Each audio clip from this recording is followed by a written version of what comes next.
So let's talk about two of Bangladesh's most influential leaders, but maybe not in the way you're used to. We're going to look at them less as presidents or generals and more as, well, political engineers. You see, they didn't just rule. They took a nation on the brink of collapse and tried to build, redesign, and manage it like a giant, complex machine. And this is the story of their blueprint. And that really is the central question, isn't it? How do you build a nation out of total chaos? Because look, back in 1975, Bangladesh wasn't just having a rough time. The entire system was in an absolute freefall. The challenge wasn't just about leading, it was about building a state, literally from the ground up. I mean, just look at the situation. Politically, it was a total mess. A series of violent coups and counter-coups had left a massive power vacuum. Economically, an absolute disaster.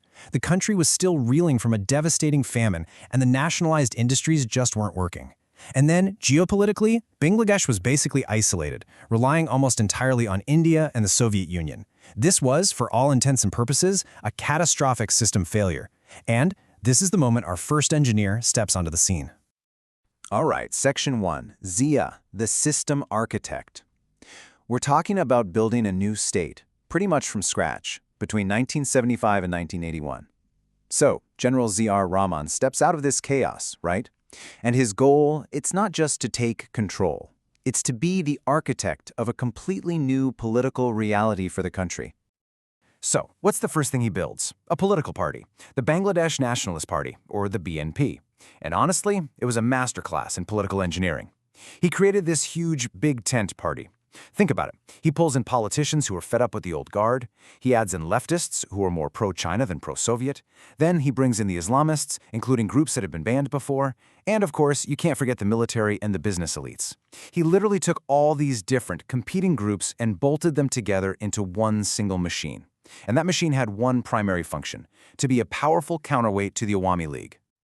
Okay, so once he built the hardware, the party, he had to recode the nation's software, its core identity. And this is fascinating. He shifted the idea of nationalism from Bengali, which is all about ethnic kinship, shared language with West Bengal and India, to Bangladeshi nationalism.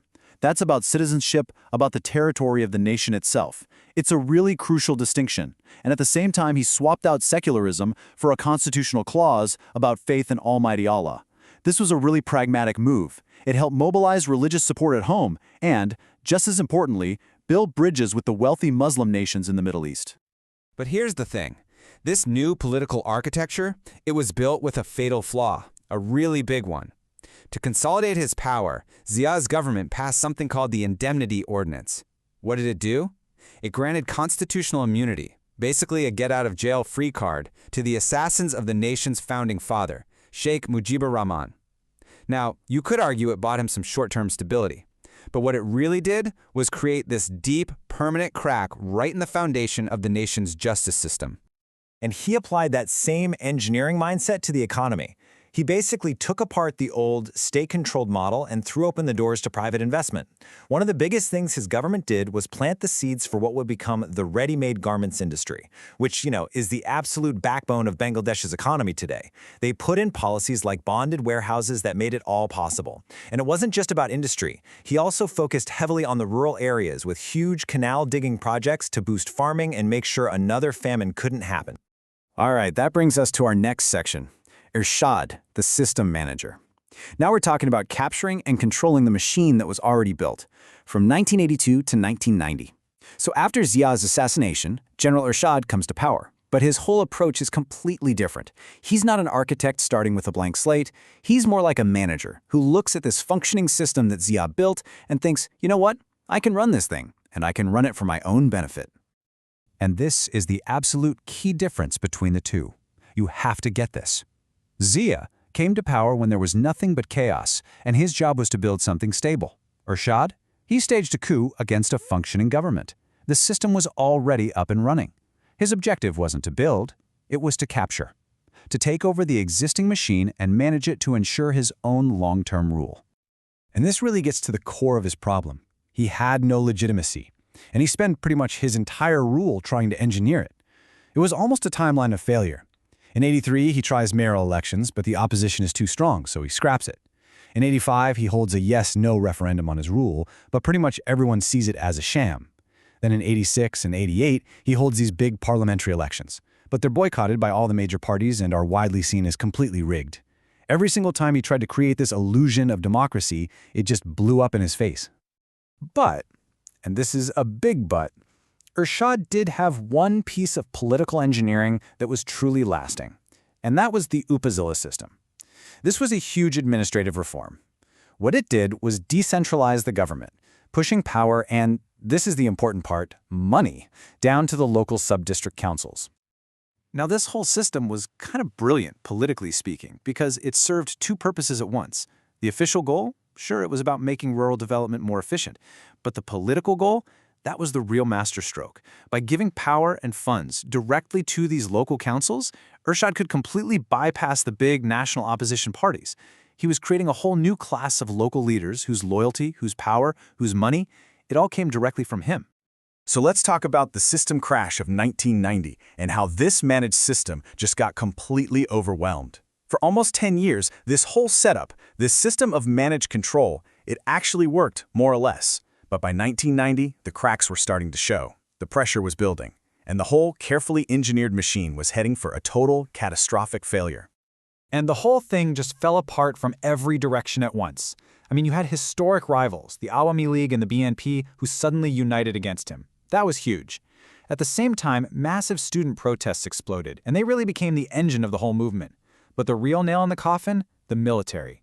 The army, which was the very foundation of his regime, basically signaled, we're not going to fire on protesters to save you.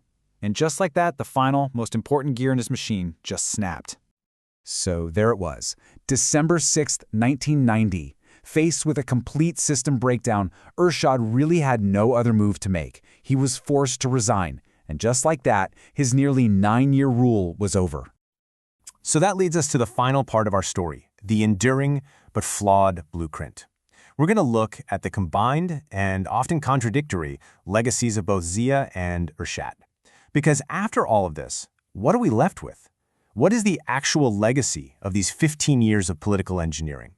Well, the blueprint these two men left behind is both incredibly long-lasting and, at the same time, deeply flawed. And its contradictions are still shaping Bangladesh today. So let's really break down this lasting blueprint. First, you've got Zia, the architect. On one hand, he stabilized the country, but he built in two huge faults. The first is what you could call a legitimacy deficit, that constitutional original sin of protecting assassins, which has fueled political vendettas ever since. The second is a polarized national identity. His move away from Bengali nationalism created the central political fight that still exists today. Okay, then you have Ershad, the manager. His legacy? He perfected the playbook for managed illegitimacy, using things that look like democracy, like rigged elections, to hold on to power. But on the other side of the coin, his Upazila system was so useful that it's still a key part of how Bangladesh is governed. And all of this really leaves us with one big question, doesn't it? When a nation's foundation is built on so many contradictions, can the structure ever be truly stable?